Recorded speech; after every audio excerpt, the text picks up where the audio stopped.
Hey, Internet, welcome back. If you've been with us on this journey, if you haven't, welcome for the first time.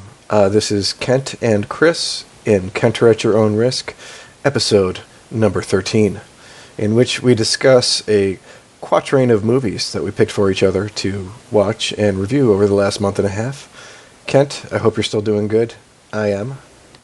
No, I'm pretty pissed off because I completely forgot to list Candyman in top horror film endings, and I'm sitting here just super fly pissed off, angry at myself because I must have accidentally deleted it because it was at the top of my list at one point. So, if anybody listened to episode 12, just know that I meant to say Candyman, but, you know, it happens, I guess. I meant to add in Cabin in the Woods too, but I'm not quite as pissed at myself as Kent is. I mean, Candyman was like the greatest horror film made in 1992, and I mean, Nine Deuce, you know, so much. I have to throw up that, yes, it scared the shit out of me when I was a fucking 13-year-old, so. Yeah. So, other than that, though, I am just peachy. I'm semi-excited, looking forward to this conversation, because I just watched these two movies today. That way I actually could speak knowledgeably about it. So, well, yeah. Kent, I am willing to start wherever you want to in one of the four. Let's start off with here's what I want to do. I want to go Sentinel, Wolfen, then Frontiers, and we'll finish with Split Second. How about we do that? That sounds good to me. All right, let's have fun. All right. So the Sentinel had an amazing cast, decent plot, and a premise that I think, as you put last podcast, deserves a remake.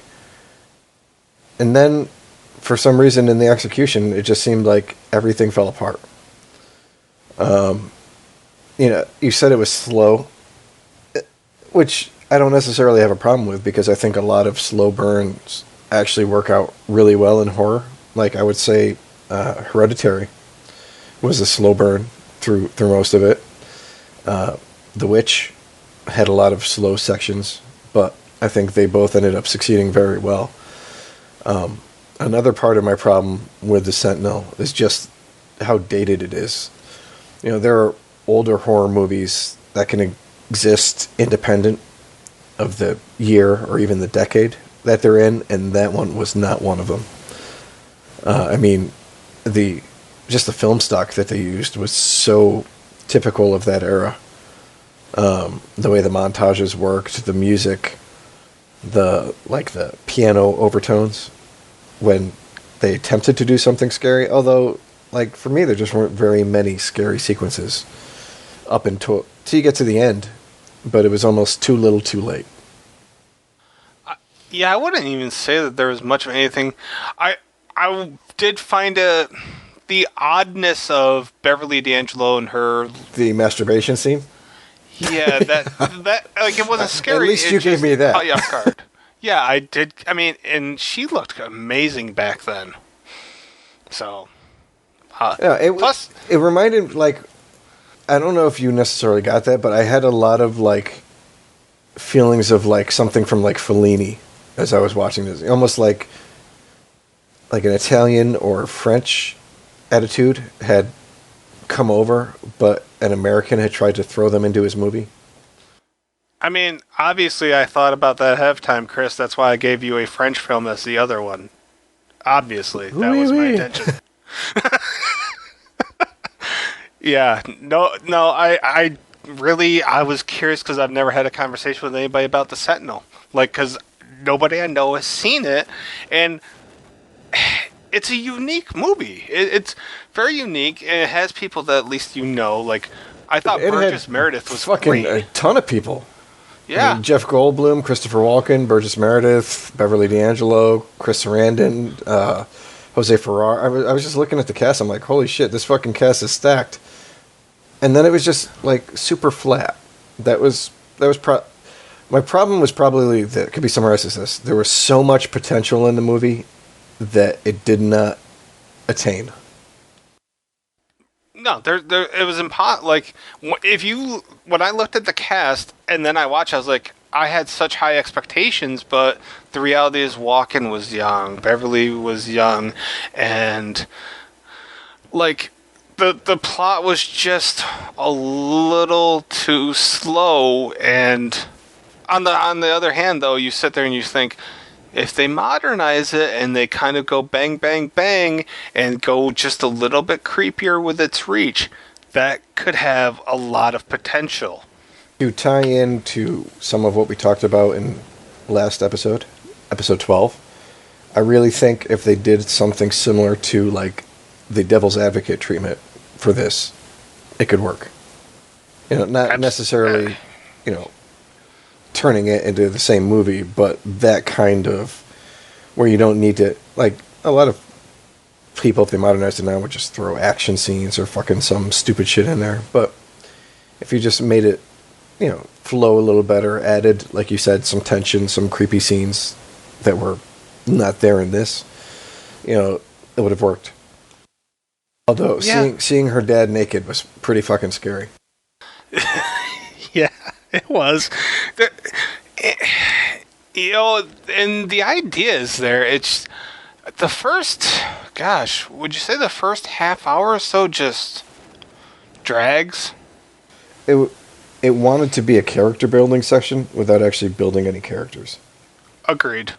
And like the one major crime I think that we never really got to see is they didn't really ever have her interact with the priest at all.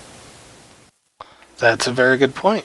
Yeah, it's a shame, really. Like, it's a shame because in hindsight we can see things that would have been nice, but it just didn't happen. So did that come out before or after Rosemary's Baby? Oh goodness, Rosemary's Baby, I want to say was right around. I keep on saying 1974, but that's okay. Rosemary's Baby was 68, so okay, yeah, way after. Yeah, I mean, because you could definitely feel like hints of that was kind of what they wanted to do. Yeah, Rosemary's Baby. If you think about it, that movie's 51 years old now, right? Like 68. Oh, yeah. Like, that movie still fucking holds up 50 years later. That's incredible for a horror film. The Sentinel obviously is nowhere near in that league. It just isn't. Yeah, I would straight up agree with everything you said 100%. Right there. Rosemary's Baby is just one of those movies that everybody really likes it, if not loves it, but I still somehow feel it goes underappreciated in some way. Yeah, I would. Part of it is because of the whole satanic thing, and when 9 years later, The Exorcist came out, that kind of eclipsed it as like the number one kind of satanic horror movie. I think, in my opinion. Not to mention, I think it is kind of a slow burn, and so something like The Omen, which was a little quicker paced, gets a little more props, I think, than Rosemary's Baby does. But it also might be because we're dudes and we don't see, like the isolation as much as like a woman would. I can't speak for all women or for all dudes, but that's an opinion. No, it makes a lot of sense. I mean, equality, blah blah blah. I mean, it makes sense. Like different sexes, the two different sexes think in two different ways. I mean, it's just a viable comment. That's all it is. I agree with you on that. Definitely. I mean, it's just like, even if when I got my wife pregnant, I wasn't the one staying home, not doing anything, not having friends, not being allowed to work, not being allowed to socialize to keep the baby healthy. That was shit my wife went through. So yeah, I could see where it would skew differently for somebody different. Yeah, that seems fair. Absolutely. So, overall... Back to the Sentinel. Yeah, overall, would you say that it was probably okay for its time, or do you just look at it as a missed opportunity? I think it's had a lot of potential, but I just don't think it lived up to it. And unfortunately for me right now, like I said, there's so many things that date it that I can't look at it and say this would have been a classic even back in the day, because I don't think it would have. But I do think it is ripe for a remake, so if Hollywood wants to pay attention to this, have at it. And while you're at it, cast Christopher Walken in the Burgess Meredith role. Just have a little tie-in. Although I do have to say, this was, and maybe there hasn't been another movie. Is this the only movie that Jeff Goldblum and Christopher Walken were in together? Oh. Gosh, there's a really good chance of that being true. Yeah. I can't think of anything off the top of my head otherwise. So. Oh, shit. I forgot about Tom Berenger being in it. And William Hickey. Back-to-back freaking podcast with William Hickey. God damn. That makes me happy. What? Oh, Richard Dreyfuss. Uncredited. Man on Sidewalk. I love I guess they were in Annie Hall together, which I didn't think about, yes. And Man of the Year. And another one called Next Stop Greenwich Village. So 4. Well, son of a bitch. All right. Anyway. Yeah. Any final thoughts on Sentinel, or you want to just move along? I'm glad I watched it to, broaden my stuff. It had seemed like a familiar story, but I don't think it was one that I'd watched back in the day, and I just didn't remember. That being said, I'll never probably watch it again by choice. Yeah, I regret spending $5 on it, because if I spend $5 on a movie, I want to at least want to watch it twice, if not 3 times, and I'm never going to go back and watch it. I would have regretted spending $5 on it. I wouldn't have regretted spending $3.99 on it. Yeah, I can. Wow. You're right, though. That dollar makes a difference for some reason. Even though it's just $1, it makes a difference, and I agree with you. It does. I haven't bought a movie for $3.99 in a long time either, so. Actually, there was just a few earlier this year. Whatever. I can go on about the ridiculous. Voodoo recently just had a sale of like 3 movies for $5. I was like, all right. And I got Stir of Echoes and Cube. Those were 2 of them. Stir of Echoes. I don't know if I would have placed it in my top endings, but I fucking love that movie. That was one that like got completely overshadowed by The Sixth Sense being something similar to it, and did not deserve it. Did not deserve it. Stir of Echoes was a better film overall, and I've argued with people like so much over this. I'm like, how everything about Stir of Echoes was just better. Like, it just, the story, the acting, okay, if you really want to make the argument, the acting was probably about on par with each other. And that's about the concession I'm willing to give. That's about it. Like, I don't know. I'd agree with you. I mean, I love that fucking movie. Yeah. Anyways. Yes. Hit me up with Wolfen, because I'm dying to know how it stands up to the test of memory and nostalgia. Okay, so I'm cringing. I've been cringing. This is the one thing I've been cringing about this podcast. Because I say that I cringe because when you text me, I think last week, and you were telling me like how like your thoughts on the Sentinel as you were watching it, or after you finished watching it. Was it like word for word what you were thinking watching Wolfen? I was like, holy shit, this is exactly how I feel with Wolfen, and I felt bad about it. And it's funny because both have really incredible casts, and like I'm a huge fan of Edward James Olmos. And it's funny, like, how old he looks, and he was only, like, 32 when this film was made, and he looked old as fuck even here. He looks as old as he does now, doesn't he? Yeah, like, it's incredible. With that being said, I need to caution and say that I absolutely plan on watching this a second time, because earlier in the day, a lot of random things kept popping up while I was watching it, so it took me out of the mood many times, to the point where, have you ever been watching a movie and all of a sudden you're like, halfway through and you're like, it's not the movie. I'm just not in the mood to watch a movie. Funnily enough, that happens to me a lot with porn, but yes, I've had that happen to me with movies Yeah, but too. usually with porn, something happens to cause that.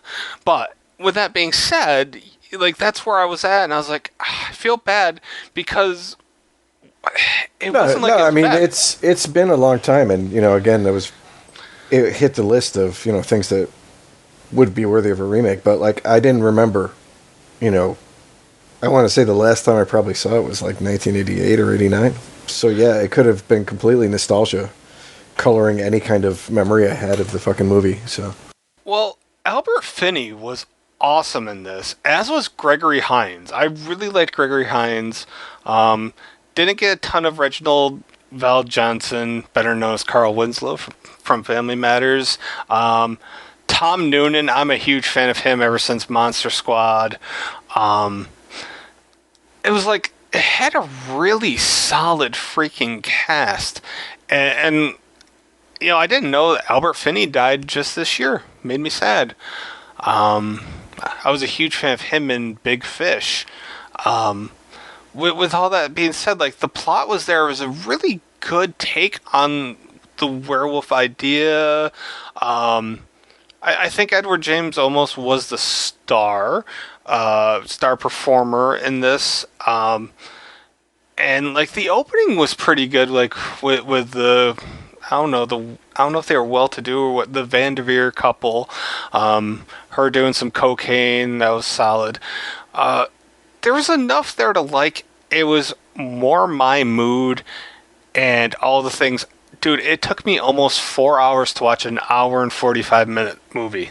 That's how bad things were happening for me. So that's why I don't feel like anything I'm saying is entirely fair. oh well, I mean, shit. You're one up on me because again, like I said, it's been probably 30 years since I watched it. So anything that you say has to be taken with a grain of salt. Also, goddamn, not an easy movie to fucking find. Oh yeah, dude, that's like sometimes it's hard to like choose shit for you and me to watch because of the scarcity of like stuff I'd like to fucking talk about. Sure. Like last episode when I talked about the Children's of Twilight. Yeah, good luck trying to fucking find a copy of that somewhere. Yeah, I'm probably going to have a really bad time. But that doesn't mean I'm not going to try because, like I said, I have it on my notepad document right now. Very short list of things, and that's on there. So, yeah. You know what? I'm sorry, I gotta fucking correct myself. Let me make sure I got this right. Servants of Twilight, not Children of Twilight. You have been fucking looking for a long time to try to find Children of Twilight. Thank you, Chris. So, Servants of Twilight. Oh, Is but, it The hey, Servants or just Servants? Servants of Twilight. You can find it on Prime, but you have to. I mean, it's one of the ones you can rent or buy. But yeah, Well, as long as it's Yeah. on Prime, I'm sold. Like that'll be easy enough. As long as there's a way to actually fucking watch it, that's the hard part, really. Sometimes. So yeah, that would have been a lot.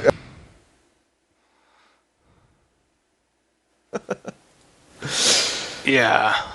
So all right. Well, I wish I had more positive things to say. I don't have negative things to say, other than I did feel it was a slower movie.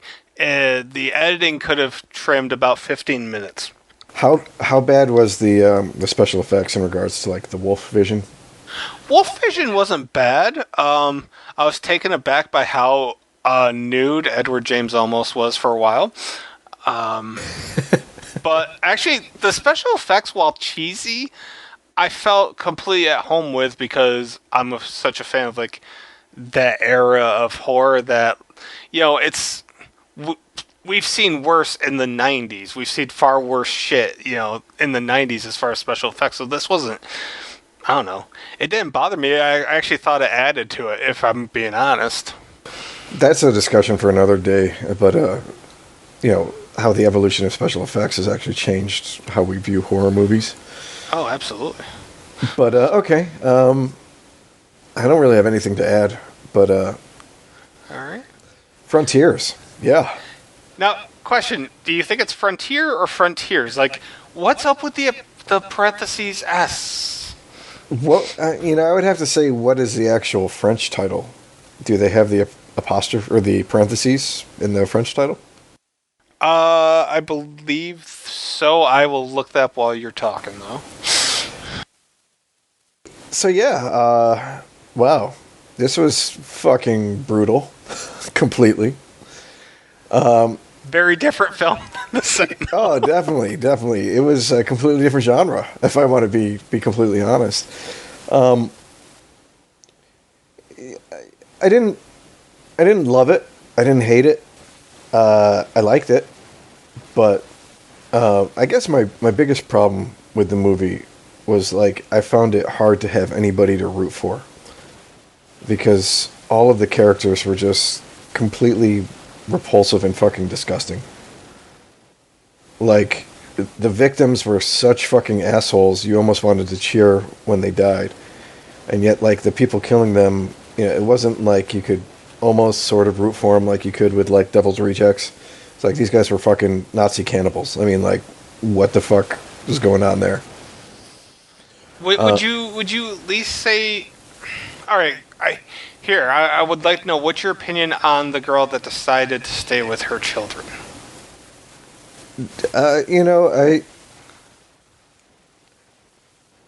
I wanted to feel pity for her, but then she turned out to be like, blow the fucking dude's head off, and yet didn't want to, escape from her fucking bondage to, inbred fucking mutant children. So yeah, she was interesting, but not necessarily like likable. Yeah, I want to say that like the main girl wasn't like unlikable. She was just like the least developed character in the movie. So Interesting that she was like quote unquote probably the main character, but there was nothing of interest aside from like the opening 5 minutes where they had this whole thing about I don't know rioting over an election or some shit, which I don't know if that even helped in any way. Like, couldn't they have just started up in like, yeah, we got 4 people that are heading to that need to get out away of. I don't know. I mean, it was almost like they needed a reason to have them having to leave Paris on top of the reason of them just committed the crime, the heist, and having to leave Paris. I mean, I don't know how much of that actually happened. I mean, like one of the lines in the movie is, this is United. You were turning into America 10 years ago. So, obviously there was some political commentary there, but not having lived in France at the time, I can't speak to, whether this was, something actually happening in the country or something that was just potentially happening. By no means was it a poorly made movie, and it had some fucking amazingly gory fucking shots and special effects going on. And then there were times when I had to remind myself, okay, this is a French movie, some of the sensibilities are going to be different. Especially in regards to, like, violence towards the women. I really feel like if it had been made in America, especially at the time, there would have been a lot less that we would have witnessed. Well, yeah, if you've seen, which I don't know if you have, but if you've seen Martyrs and then saw what America did with Martyrs. I've never seen the American version. I've seen the original. Don't watch the American because everything you just said is even amplified worse in how little they just kind of did away with the whole idea that the original had, basically. So, didn't make the exact same movie. Gotcha. One of the interesting things for this movie for me is, have you ever seen Brotherhood of the Wolf? No. That is one of my favorite movies ever. And the guy who played Guts, yes, in this, my favorite guy. He's the fucking main hero in that one. Really? Yeah. While I watched it, I call him the French Triple H. He does. He definitely he was really bulked up in this compared to the other one. Although he wasn't like a little dude in that, but yeah, he definitely really looked like Triple H in this. Like I was like that fucking mustache with the almost goatee thing really made him look like that. I was like, holy shit, yeah. That's writing for him to do, like a Degeneration X fucking shit. But yeah, I mean, like the I at one point I turned to myself. I was like, note to self. Ask Kent if you think they would have murdered all these guys if they hadn't, insulted them and fucking. And then, later on in the movie, I'm like, okay, yeah, they would have fucking straight up murdered those guys and fucking still done that shit. Yeah, Tom fucking. You know what though? I don't know. I question it. Yeah, at the end because I mean we saw how many bodies were still there, but Tom, I think Tom exasperated that so much worse. Definitely, yeah. Like, what a dick. I like, and then my question, like, when she's talking to Tom on the phone, it almost seemed like. Did you get the feeling that like maybe she and Tom had a thing going on and like? Yes. Yeah. Okay. Yes. Yeah, I got that feeling. I mean, really, aside from the father, I can't remember his name anymore. Like, Tom has to be the second worst character, in my opinion, in that movie. Like, he is such a dick. I don't know. Every time I watch it, and like, I kind of feel bad for Fareed, except like he tries to stick up for Tom, and I get it because he's the only person there at the moment that he knows. But still, at some point, like, I would just be like, no, I'm distancing myself from this dickhead because he's going to get me killed, which is, what happened. Fair enough. Like, now, I started thinking to myself, and this is the question I told you I had when we were doing the last podcast, and I wanted to bring up in this one. Like, I don't care how remote you are. Like, there were like 60 fucking bodies in that fucking freezer, cellar, corpse disposal, larder, whatever you want to call it. just hanging up, yeah. And they're cannibals, so they're fucking eating more than just those dudes. So, like, how do you fucking kill that many people and not have some kind of investigation going on into, like, your family? How are they getting a hold of that many people? Like, I get that, yeah, okay, we're running a hostel or a hotel in the area, and that, people are going to be coming through, going back and forth over the border. But still, like, you have like 60 fucking people disappear in a small area like that. I don't care who the fuck you are. They're going to be fucking combing the woods at that point. I asked my mom this question. She's like, well, what if they're homeless? I'm like, you have that many homeless people disappear from an area. The ones who are still alive are going to be going to the cops. And if the cops fucking are like, oh, no, fucking, we're not going to investigate 60 people disappearing. I'm like, well, that's kind of a stretch in the first place. Even do you think that was why they did the whole thing in the beginning with the political uproar? Maybe like they could be like, well, there was so much political uproar, blah, blah, blah, that nobody was paying attention. Like, I know that's a stupid thing, but do you think that could possibly be an explanation they would offer? I don't know. I mean, just in general, I'm asking, because even things like, House of a Thousand Corpses, I didn't get, like, the impression that there were, like, that many hundreds of people who had fucking disappeared from that area. You know what I mean? I felt like it would have been a smaller number. Right, yeah.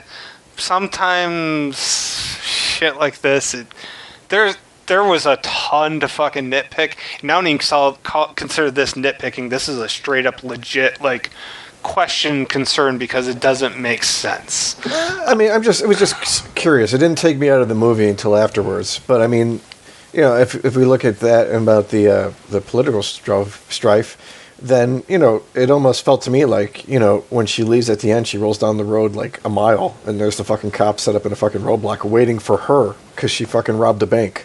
I want to be like, yeah, that's a fucking kind of a slight difference in fucking scope here, guys. I found that was one of my bigger issues I had with the movie.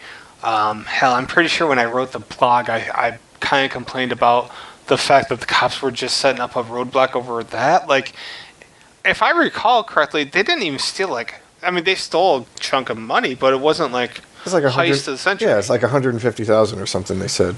Yeah. Like, the police had far more pressing concerns at that moment than setting up that roadblock on some random whim. Yeah. So I mean, more like they just needed a way to end the movie. But yeah, no, it was interesting. I mean, it was like basically a French version of Texas Chainsaw Massacre. Yeah, which is what I try to tell people. I'm like, it's like a bit of Texas Chainsaw Massacre, a little bit of House of a Thousand Corpses, which is basically Texas Chainsaw Massacre. Like, it's that type of movie. I have a question for you because this was a hotly debated topic at my house last week or the week before. Go ahead. I showed my friends this, and they took severe umbrage with how Yasmin, how she walked around almost like she was in the Thriller video. They thought that she was completely overacting it, and in my opinion, I argued that she had such severe PTSD that I think she was just so fucked up in the head. Like, I didn't find it completely unreasonable that she'd be moving in that way because everything that she witnessed and then gone through, I'm like, shit happens in your fucking head that causes you to do weird things. Did you find that to be over the top? Like, am I just being a freaking idiot for saying that? I don't think she was over the top. And anything, I would have said she was probably more fucking subdued than I would have expected from a person going through that shit. Yeah, like, and then, like, in the car, she was screaming, which is completely reasonable. And I'm like, everything that she did was kind of reasonable. I'm looking at my friends like, you guys have never been through, like, 1/100th of what this bitch just went through. So, it's tough for, people like us. Like, yeah, well, shit. I mean, you've at least been in fucking, what, Iraq, was it? Yeah, it was Iraq. Yeah, I mean, I went through some shit, and I know my fucking mind glosses over a lot of the stuff I experienced just because, it doesn't want to process it on a daily basis. So, yeah, I mean, imagine going through something much more personal and, fucking horrible than anything I went through, where it was, they were trying to kill me, but it wasn't, like because I was me, and they weren't, it was just because I was the enemy. Right, yeah. I don't know. It really, dude, it was like a fucking 20 to 30 minute debate, which just ended with, like, argument and insults. We acted like children. It's okay. We're in our 30s and we're still acting like children. But that's okay. Like, I don't know. It's just a hotly debated topic. I mean, shit, you and I fucking make how many Russ's mom jokes on this fucking podcast? It's not a day until Russ's mom has been brought up, okay? Like, as I've said numerous times, there are people that make Russ's mom's jokes that don't even know who the fuck Russ is. So, like, I don't know. Kudos to that joke. Still going strong. No, I mean, to put it in perspective, I would have put on my rating scale, Sentinel would have been probably like a 2.8 to a 3.2. And this was probably somewhere around like a 7.7 to an 8. Wow, okay. I didn't expect you to rate it that high, but I'm happy. I mean, it's not something that I would like to rewatch over and over and over again because it was pretty fucking gross. But, it wasn't. I'm definitely glad I watched it. I've seen it 3 times now, and each time I do feel like I pick up a little bit more, and that's what it was. I was just telling my buddy Ron, I'm like, I recently saw something that I would put up against the death of Laurie Holden in Silent Hill when she's on the cross and gets lowered into the flame and slowly burns. When Fareed was put in that fucking steam room or whatever, I'm like, oh my god, that is one of the worst things, like, of all torture I've ever seen in a horror movie. That has to be like top 10 for me. Like, they just... Dude, you could tell it's fucked up when it fucks up the person doing it. Yeah. Like, it was fucked up, and I... Like... You know what the worst for me was? And I realized something about myself. When they were fucking crawling through that fucking tunnel, I'm like, I don't really feel claustrophobic, but I never want to be in that kind of situation. When he's like, I'm stuck, and I'm sitting there like, oh my fucking... Like, everything about this film, I'm sitting there thinking, I'm fucked at the very beginning, no matter... At least some movies, I could sit there and be like, well, I may have had a chance if I'd done this, this, or this. This movie, I'm like, no, I wouldn't have survived any ounce of anything that went on here. Just, oh, fuck, man. It was a tough movie, and I'm I love movies like this. Like, I know that makes me a sick individual, but I do like this. I like to see the creativity, like how they filmed the crawling scene, because I've seen crawling scenes where I'm just kind of dismiss it. This made me feel like I was right there, and like I could feel the tightness. Like, they did a really good job with it. Yeah, I mean, I didn't think it was a great movie overall, but the only one movie I remember of the crawling scene that made me feel like this was As Above, So Below. Yeah. Yes. Uh, yeah, I know exactly that. That was actually one of the most redeemable parts of that whole movie. I didn't really care for the movie in general, but yes, I would agree with you on that. It was marketed as something that it wasn't. It wasn't a bad movie. It was just they made you think it was going to be one thing, and then you watch it and you're like, okay, that was basically nowhere near what it was fucking like. Exactly. But yeah, I mean this movie, Martyrs, Inside, and Eden Lake was not French, I don't think. It was European, but I don't think it was French. But I mean, all that stuff in High Tension or Haute Tension, whatever, all came out. They gave it a fucking new name now. What the fuck are they calling it? High Tension? Yeah, I saw they have it listed under something else now. I saw it twice when I was looking up the fucking shit for this month's podcast. Oh, I don't know. I'm looking it up right now. I see Haute Tension, which would be the French version. I don't know. They had it listed under another name. I'll find it eventually, and it'll be way after we're talking to each other. So, dude, I'm looking up. I'm on the page for High Tension, and more like this. It is Inside, Martyrs, Frontiers, Eden Lake, Wolf Creek, which was Australian, and The Hills Have Eyes remake, which I guess I get why it's there, but that one just sticks out like a sore thumb compared to the other 5, I guess. yes. So, but all right, cool. I'm glad that you at least didn't hate it. Good. So that leaves me to go with Split Second that I watched. I watched it right around 6 o'clock, so about 8 hours ago. This one is such a guilty pleasure for me. All right, so I watched this with my buddy Ron, and we have questions. So it was the spirit of the 80s. It tried to take like some Terminator shit. Like one of the characters' last names was McLean. There was there was a lot of cool like nods to the 80s, down to like the monster had like a xenomorph mouth, and while it wasn't horror, there was like this cool, it was 80s action, although it was made in 92, which, Terminator 2 came out in 91, so, it's still in that era, if you will. Rucker Howard just comes up with some ridiculous lines, and Detective Dick Durkin. I fucking love that guy. He is the MVP of that film, with one exception. One of my all-time favorite, quote-unquote, those guys was in it. Michael J. Pollard, who played the rat catcher.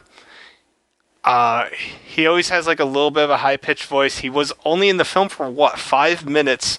But I love that guy as an actor. And then Pete Postlethwaite, I believe is how you pronounce it. I don't know. Yeah, but that was one of the first things I saw him in.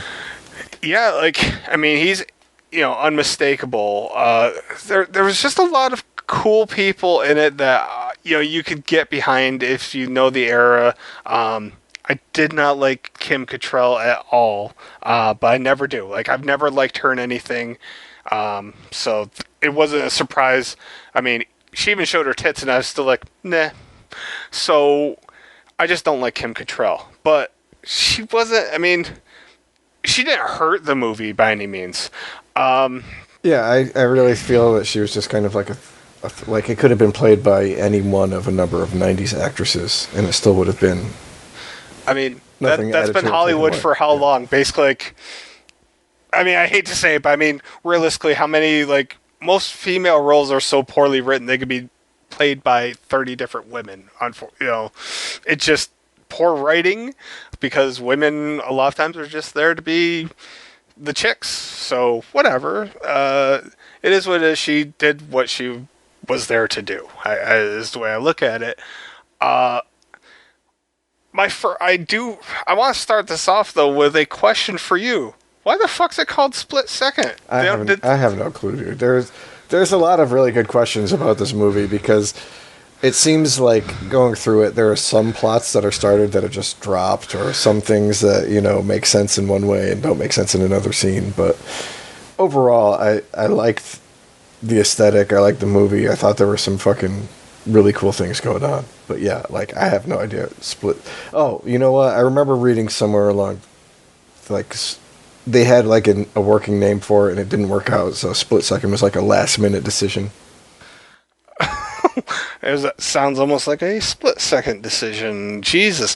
Like, oh, I love all the Harley Davidson stuff going on. I there was it was entertaining, and yet I sat there and I sat around. I'm like, why in the world did this get recommended to me? Not by just one person, but by multiple people. Like, if you think about it, like, it's kind of just a weird movie that would have been recommended to me by multiple people. Like, it's just an odd coincidence that this happened. I'm not mad about it. I enjoyed it. I'd probably watch this again because we were laughing our asses off, and we already have like a drinking game in mind for like. We need bigger fucking guns. Yeah, fuck man, and I'm just sitting there like, Jesus, is he gonna get himself a grenade launcher? Come on, please. Like, just waiting, hoping for it. I still don't understand what the fuck that monster was. Was it meant to be an alien? The devil. I don't. At one point it seems like they're saying that he's a shape changer and he can pass as human because like he's watching him while he's in the bar. But then the dude's got. Oh, his bite would have to be like this large. And It's I'm like, funny though. I'm pretty sure like Venom shows up in the bar, people are gonna know he's fucking Venom. I said it was Venom the Xenomorph, yes. And it's funny though, the two movies you picked, you just said Shapeshifter, and that was something that was brought up in Wolfen, was that Edward James Olmos was a shapeshifter.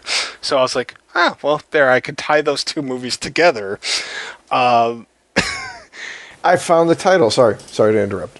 Go for it, tell me. In Britain, it's called Switchblade Romance instead of High Tension. Is there a switchblade in the movie? I don't think so. I think it was just one of those things where they changed the title when they released it in a different country. Also, I must applaud.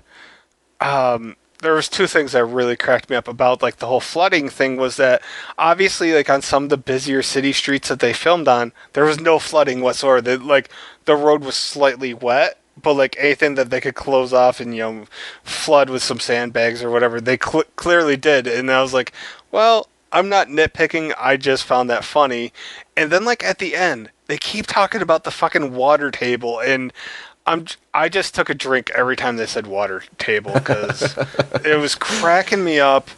I don't know.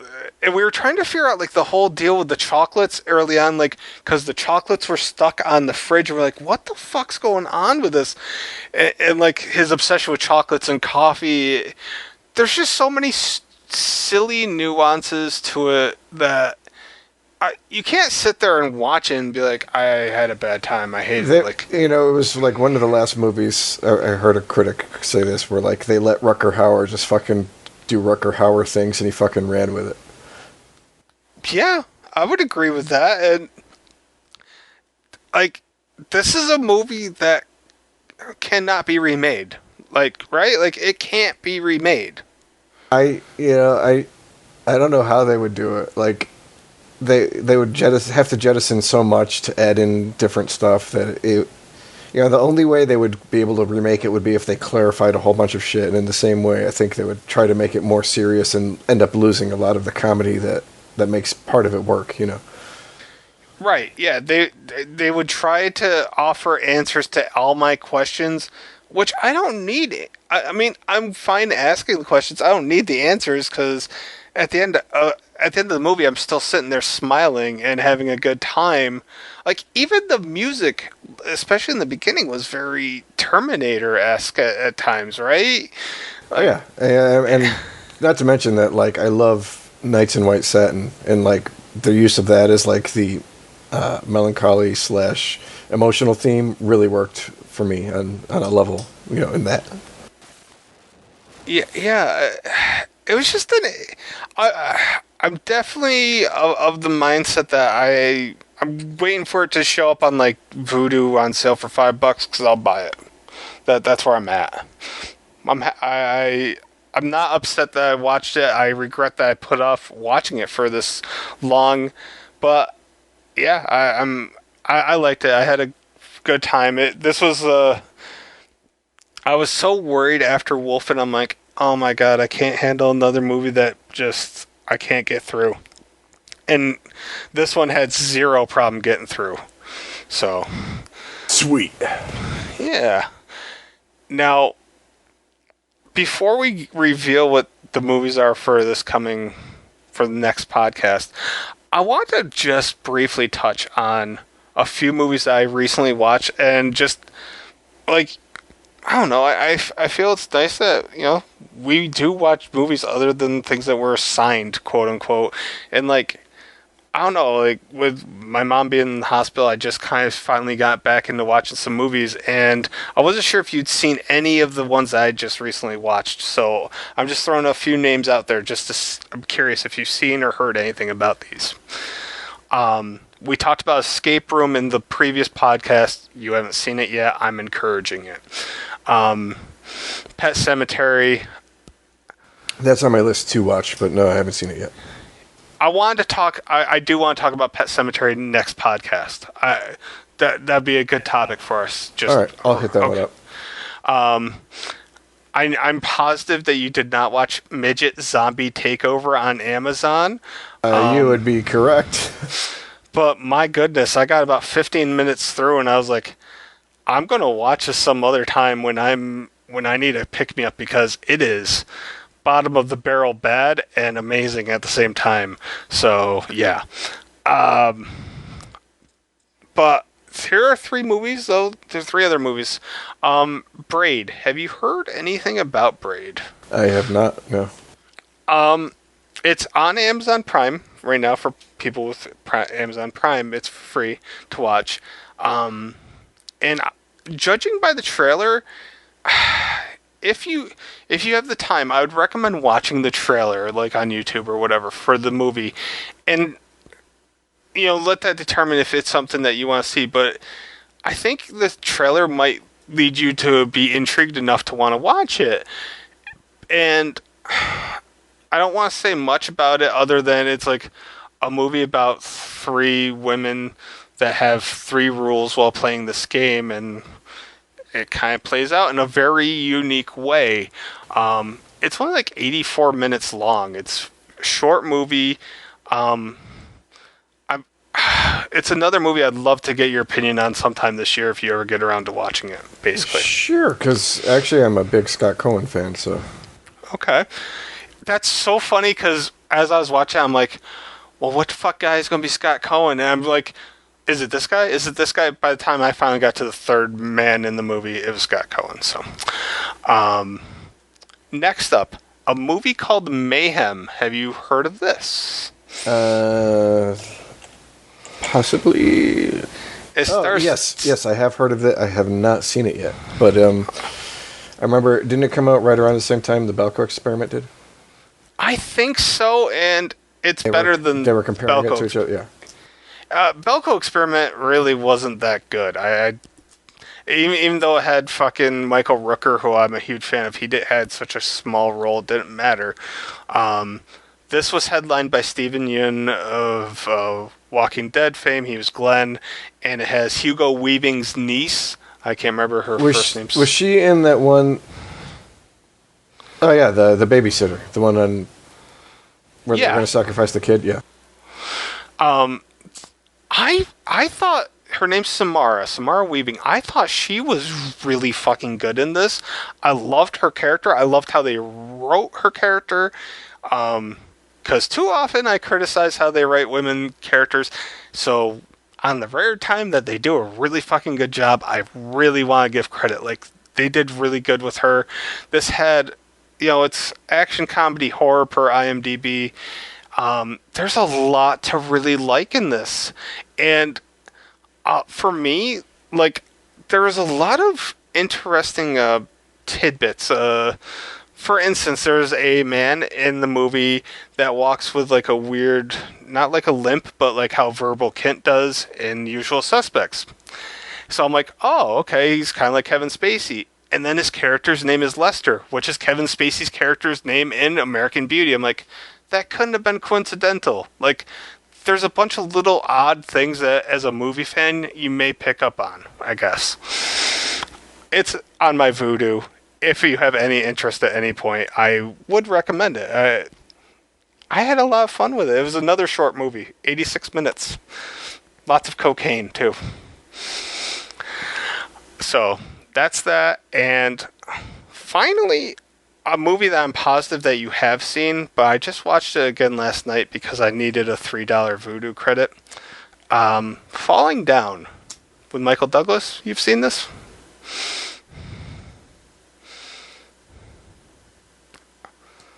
Are you there?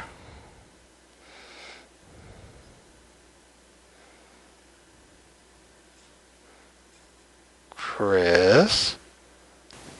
Have I been talking with my mute on for like the last 2 minutes?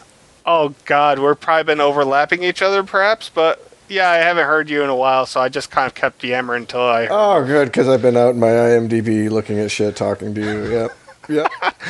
Oh, Okay. yeah, I was, I saw your Facebook post on Falling Down, and yes, I would be there. And yes, I think that it's still applicable to a lot of shit going on in modern day society.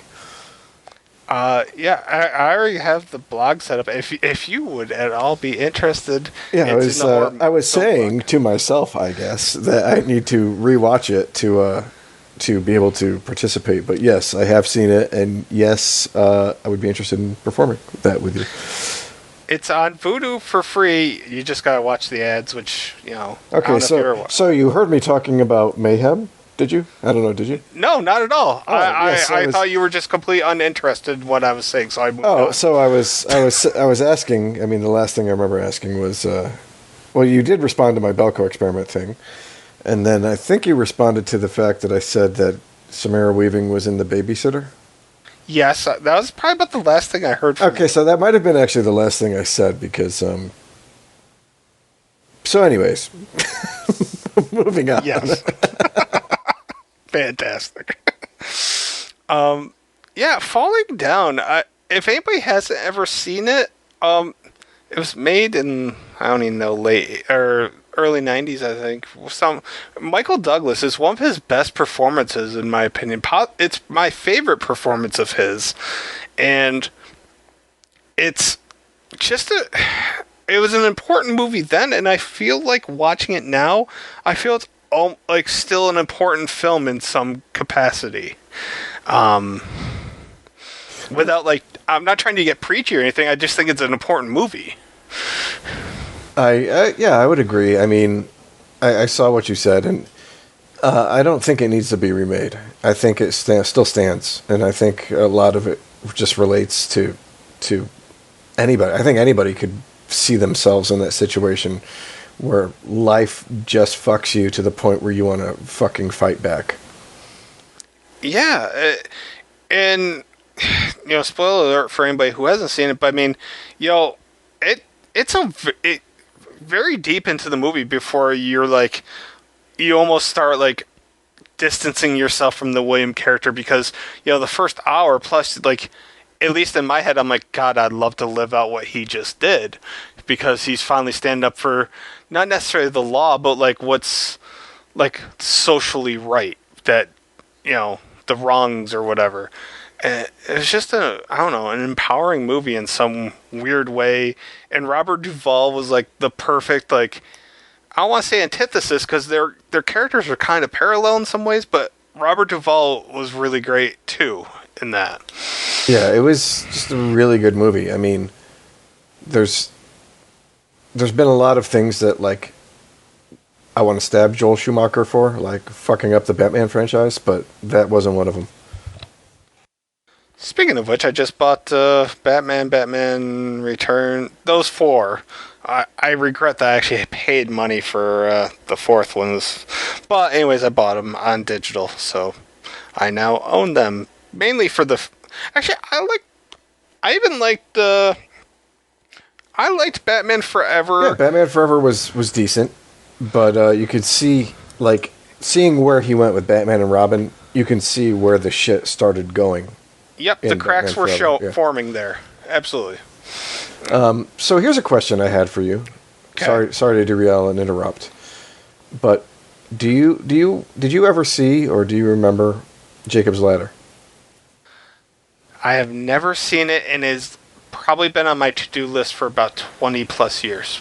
Yeah, it's been a long, long time since I saw it, and I was thinking about it recently for like movie endings because I saw that they're doing a remake of it, and that got me to thinking again, kind of like with Wolfen, like is this one of the ones where my memories, did my memory stand up, and has the movie aged well, or is this just something that I'm remembering through like nostalgia glasses? But since If you've never seen it, you can't answer that question for me. So thanks a lot, Ken. I'll take a stab in the dark though, and I will say this: I bet you for its time and people that remember it, it was a great movie. I think through new set of younger eyes, it may not be good. I think through I don't want to use the term older eyes, but like adult eyes, I think it's probably still going to hold up. But you know what? I'm going to let you know when we do the next podcast sometime in August because I've long needed a rhyme and reason to watch this movie, and this seems like a great reason to just say whether it held up or not. Like it's been a movie that I don't know why I've put off on it. It's long. I think that's like sometimes I struggle with the idea of being like I want to watch a movie. Oh, it's like 2 hours and 20 minutes or whatever. So you pick something else. I think that's just been that. That's all. I won't lie, dude. It wasn't an easy movie to sit through when it came. Like I remember watching it relatively around when it came out. I mean, I don't think I saw it right away because it was 1990, and I don't remember if like my parents would have let me watch something like that right, as it came out. But yeah, I mean, it wasn't an easy movie, but I remember it being a good movie. It was confusing for a young kid too. I mean, it makes sense, and I just look at the more like this section, and I see The Fly, which is another tough movie as a kid to really wrap your head around. Like, it was cool as shit to see when I was young. I was like, oh my god, it's gruesome, but like, as an adult to actually understand everything, like that's a unique movie. Videodrome obviously is unique. And The Mouth of Madness, like these are all kind of complicated movies. Well, I gotta say though, like looking at more like this, like I would say none of them really anything like it. Have Like you ever I would say seen Altered States by any chance? Because I I've have often wondered, this. are they at all similar? No. No. I would say like have you seen The Jacket No, with Brody? Yeah, that would be the closest thing I could think of to Jacob's Ladder. Okay. Like I don't No, I don't know if you want a summary or a synopsis or anything, but Altered States was, I mean, yeah, kind of, not really. okay. I mean, I really have no I idea. mean, So in some ways, they deal with like drug trips, but completely different ways. fair enough. I actually I've wanted to see The Jacket too. I remember when it came out, people, brought up Jacob's Ladder, but I didn't. It wasn't a point of reference for me because I'd never seen it. So, yeah, I'm kind of excited to watch this because I don't know. Tim Robbins is a good actor. When Tim given Robbins is the something. fucking bomb. Like, do you remember Arlington Road? Yeah. That was another one that fucked me up. It was like, I got to the end, I'm like, alright, so, wow. They just completely fucked Jeff Bridges over so badly that, like, they got away with it. And now everybody's gonna fucking think I was like, wow. Tim Robbins, you fucking evil fucker. Yeah, it's Arlington Road was, gosh, that was 99. That was right after a year or two after Big Lebowski, which the new Big Lebowski movie, spin-off, whatever, is coming out next year, I believe. Wait, what? They're doing a Big Lebowski spinoff? It's a movie about Jesus. Yeah. No shit. Yeah, John Turturro confirmed this about 3 months ago that he was I think he just finished wrapping up, or he was just, I know that they're wrapped up filming it, and I can't quite remember the word Jesus is in the title, unless, executives change it, but, yeah, that shit's happening, and I'm excited. Like, Big Lebowski is my all-time favorite movie, so of course I'm excited. Is it really your all-time favorite? Yeah, it's called The Jesus Rolls. And yes, Big Lebowski is my favorite because that is the one movie I've laughed at more than any other movie in my life. I think I have 4 Big Lebowski t-shirts. I have the Man of the Year mirror.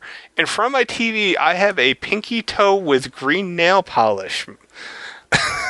I can go on and on, dude. I love that movie. Are you a nihilist? Because you seem exhausted. Over the fucking line. Actually, I just bought a Calmer Than You Are shirt. So, that was a few months ago. Yeah. I'm excited, man. I'm looking right now to see who else is in it. They got Susan Sarandon, JB Smoove. I'm not seeing Walter or the dude. I wonder if they're going distance? Or they gotta have a cameo, right? Maybe not. I mean, it's got a good cast. Looking at him. Yeah. Either way, I'm excited. I just saw a couple good trailers today that had me excited. Fuck, what were they? Like, one of them was the fucking, I don't know if you're a Kevin Smith fan, but I've been a big fan of all that shit since fucking, not Clerks. I got into it after Clerks, but, Well, yeah. but yeah, the Jay and Silent Bob reboot, they had the first trailer for that up today. Oh, wait, they're rebooting? What it is it's a sequel to Jay and Silent Bob Strikes Back. The Hollywood is rebooting the Blunt Man and Chronic movie again without paying Jay and Silent Bob fucking royalties, so they have to go back to fucking Hollywood to shut them down for making a movie based on the fucking previous movie. And it's funny, like there's a scene where they're interviewing Jason Biggs and fucking the Dawson, and they're like, "What do you think of the fucking remake of your movie?" They're like, "It fucking sucks." And you can quote me. But, dude, that's Jay and Silent Bob's the only one of Kevin Smith's movies I've seen in the theater. Not because I didn't like him, I've loved his movies, even Chasing Amy, which wasn't that funny, but it was a really good movie. But yeah, I liked even his newer shit, which fucking a lot of people shit on. So, I'm excited. We'll have to see if it's good. Oh, Top Gun 2. They put up the first trailer for that. I have zero cares in the world for that because I didn't like the first one. 1986 called, and it said, "It wants you back, Kent." Yeah, you know what? The problem with Top Gun is simple. If you didn't watch it back in that era, and you just watch it with fresh eyes today without ever having seen it, it's a fucking terrible movie. It was cool in the era, but to watch it now, it's just like, I hate you, and I hope you die. Just kidding. It Chapter 2 put up a new trailer. Yeah, I saw that. Fuck, there was another horror movie I saw that was Oh, and the last one I saw, which got me excited, was The Kingsman, which is the setting up of the Kingsman, the the one about how that comes to be. Right. Oh, I watched a little bit of. I think it was the first Kingsman, and I'd never seen it before, and it was on TV. I didn't finish watching it. I came in the middle, but I liked what I saw of it to the point where I was like, if I get an opportunity to buy it for like $5, I'm probably going to do it because it seemed like a good movie to me. I really enjoyed both of them. So yeah, that would that's the shit I'm looking forward to coming out. I wanted to see Godzilla. Like, there's so many movies I want to see. Like, I really did want to see Godzilla. Realistically, there's 2 movies I'm going to see, probably 3 this year. It's going to be Tarantino's fucking movie that's coming out in a week from now, basically, because we're on the 19th technically. So a week from today, Tarantino's movie's going to be out. It Chapter 2, and then, if I'm not mistaken, Star Wars Episode 9's coming out, and they have a lot of redeeming to do. I'll be interested in seeing if they can redeem that series for me because yeah, they do. Yeah, Episode 8. You and I have bitched about it, and yeah. Do you know of any other like horror movies coming out? Like, I know Child's Play already out? Right? Child's Play's already out. Right now you got Crawl going on, which I'm actually hearing is decent. I'm hearing good things about it, and I am shocked, and I don't believe it because looking at it, it looks stupid as hell. Well, I mean, from what people are saying, is like it knows what it's intending to be, and it just goes in there to have a good time. Fair enough. The other one I'm seeing that's out now that is not getting as good reviews, at least the ones that I've been seeing, is Midsummer, by the guy who did Hereditary. And the biggest thing I'm seeing is that people are saying it's super pretentious. Fuck. Is Candyman coming out this year? It's next year, right? They've said next year, but I don't even know if they've started filming yet, so we'll have to see. That one I'm looking forward to, and they're already working on another Halloween. I know that because that had success, which I ordered that on Amazon Prime Day. Did you see that one yet? I haven't seen it. It was on sale for $10. I'm just going to get the digital code and try to resell the Blu-ray for $5. Okay. And hope for the best, because I'm out of all the major horror franchises, well, the major ones, because I don't consider Hellraiser as major as others. Like, Halloween's probably one of the slasher ones. Like, I prefer Freddy and Jason over Halloween. There's a few Halloweens I do like, but I'm indifferent usually with Michael. Okay. I'll buy that for $1. Well, was that a Smash TV reference? No, it's just more like I'll buy that for $1 reference. God damn it. Anyways, I think we should let them know what we're going to do next because it's getting late. Yeah. Host this damn show, Chris. All right, so next we are going to be doing, if you missed our last podcast, our next top 10 lists are going to be a top 10 best movie beginnings in a horror movie. And we decided the month after that we're going to be doing a top 5 sci-fi horror movies. So there, you've got 2 months warning. As for the movies that we're picking for each other to observe, Kent, I gave you, Day Watch and Night Watch. I think you said you were going to watch, right? You're going to order that? Yeah. And what was the third one? Well, all right, so here's the list of movies. Yeah, I mean, we fucking just talked a whole bunch of shit of ones we hadn't seen. So you can choose Nightbreed, Us, Nightmares, Servants of Twilight, Lady in the Water, or Jacob's Ladder. You pick, dude. You pick 2 out of those 17 movies I just gave. Fantastic. All right, for you, I'm picking Asylum because that's free on Amazon Prime, and I'm checking make sure right now about Southbound. I think Southbound is also free on Prime, and it is. So those are two accessible movies that if people are listening, they can also watch as long as they have Amazon Prime. Sweet. Thank you, Amazon. And you're also going to watch Pet Sematary just because you're curious about it. And Oh yeah, I'm really interested to see how it stacks up against the original because I'm not a big fan of the original. I know a lot of people fucking liked it. see, everything you said to me about Top Gun and my feelings, I reciprocated right now. Yeah, I believe you.